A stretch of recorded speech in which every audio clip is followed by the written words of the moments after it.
Assalamualaikum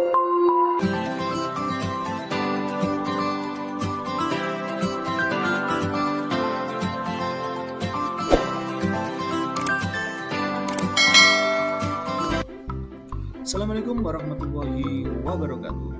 Salam guru penggerak, tergerak, bergerak, menggerakkan.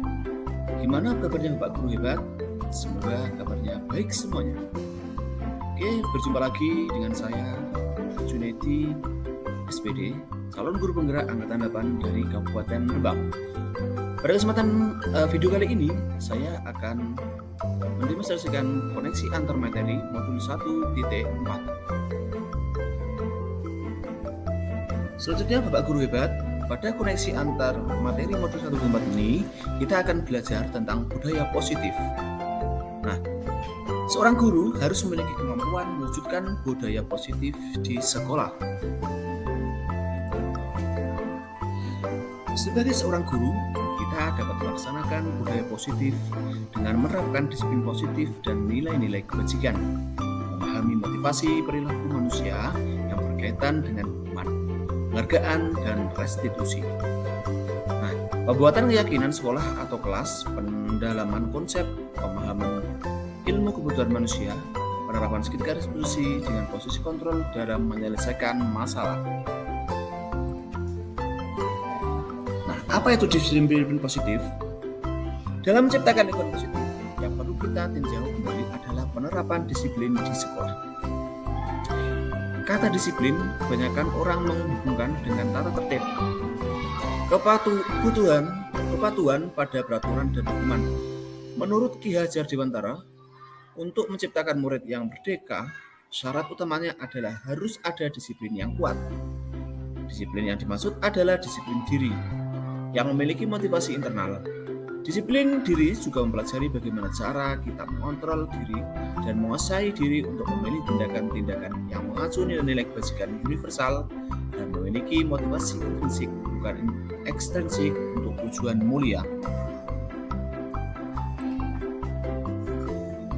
Nah, sekarang selanjutnya adalah tentang nilai-nilai kebajikan universal. Apa itu nilai-nilai kebajikan universal? Jadi, nilai-nilai kebajikan universal adalah sifat-sifat positif manusia yang merupakan tujuan mulia yang ingin dicapai setiap individu. Nah, nilai-nilai kebajikan universal diantaranya yang pertama adalah profil pelajar Pancasila. Kemudian yang kedua adalah FPO, Values Program atau PGP atau sikap murid. Dan yang ketiga, 9 pilar karakter. Yang keempat, petunjuk seumur hidup dan keterampilan hidup. Yang kelima adalah The Seven Essential Virtues atau empati. Yang terakhir atau yang keenam adalah The Virtues Project atau proyek nilai-nilai kebajikan. Sekarang tentang motivasi perilaku manusia. Jadi, motivasi perilaku manusia dibagi menjadi 3. Yang pertama yaitu untuk menghindari ketidaknyamanan atau hukuman. Kemudian motivasi kedua adalah untuk mendapatkan imbalan atau penghargaan dari orang lain. Kemudian motivasi perilaku manusia yang ketiga adalah untuk menjadi orang yang mereka inginkan dan menghargai diri sendiri dengan nilai-nilai yang mereka percaya. Untuk yang selanjutnya yaitu hukuman. Tindakan terhadap suatu pelanggaran pada umumnya berbentuk hukuman. Hukuman bersifat tidak terencana atau tiba-tiba. Hukuman bersifat satu arah dari pihak guru yang memberikan dan murid hanya menerima suatu hukuman tanpa melalui suatu kesepakatan atau pengarahan dari pihak guru, baik sebelum atau sesudahnya. Hukuman bisa berupa fisik maupun psikis. Murid disakiti oleh suatu perbuatan atau kata-kata. Selanjutnya adalah tentang penghargaan. Apa itu penghargaan? Ya, betul sekali. Penghargaan adalah suatu benda atau peristiwa yang diinginkan atau yang dibuat dengan persyaratan. Penghargaan efektif untuk jangka pendek, namun untuk jangka panjang tidak efektif. Karena apa? Ya, karena akan bergantung pada penghargaan yang diberikan, serta kehilangan motivasi dari dalam. Penghargaan yang diberikan di depan orang banyak maka akan menimbulkan rasa iri dan akan merusak hubungan. Nah, untuk selanjutnya yaitu restitusi.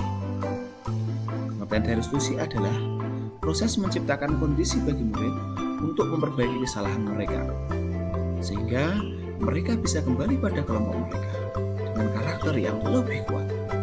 Restitusi juga merupakan proses kolaboratif yang mengajarkan murid untuk mencari solusi untuk masalah mereka dan membantu mereka berpikir tentang orang seperti apa yang mereka inginkan dan bagaimana harus memperlakukan mereka.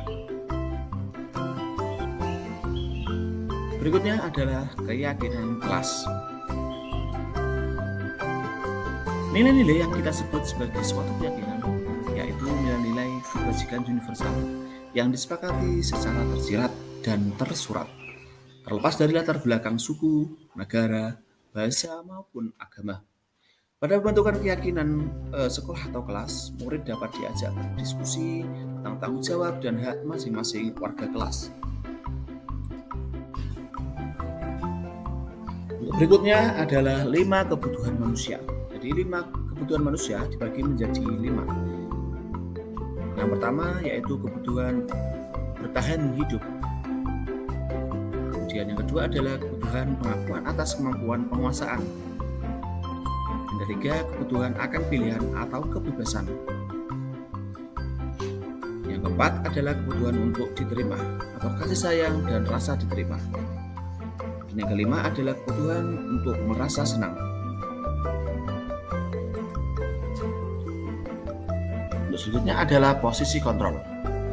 Melalui rangkaian riset dan berdasarkan pada teori kontrol dari William Glasser, berkesimpulan ada 5 posisi kontrol yang diterapkan seorang guru atau orang tua ataupun atasan dalam melakukan kontrol. Apa itu? Ya, yang pertama adalah posisi kontrol penghukum. Kemudian yang kedua posisi kontrol untuk membuat merasa bersalah. Kemudian posisi kontrol yang ketiga adalah teman. Dan posisi kontrol yang keempat adalah pemantau. Dan yang terakhir atau kelima adalah posisi kontrol yaitu manajer. Selanjutnya tidak kalah pentingnya adalah tentang segitiga restitusi. Pengertian dari segitiga restitusi adalah sebuah strategi yang dapat dilakukan sebagai proses menciptakan kondisi menuntun murid untuk memperbaiki kesalahan-kesalahan yang mereka lakukan. Dengan penerapan segitiga restitusi, murid diharapkan bisa kembali ke kelompok mereka dan telah memiliki karakter yang kuat dan memperbaiki kesalahan yang telah dilakukan. Ada 3 langkah segitiga restitusi. Yang pertama adalah menstabilkan identitas. Kemudian yang kedua, validasi tindakan yang salah. Dan yang ketiga adalah menanyakan keyakinan. Nah, demikian tadi video pemaparan tentang koneksi antarmateri modul 1.4 tentang budaya positif. Semoga video ini bermanfaat untuk Bapak guru hebat yang ada di Indonesia. Demikian, salam guru penggerak, bergerak, bergerak, menggerakkan. Sekian, Assalamualaikum warahmatullahi wabarakatuh.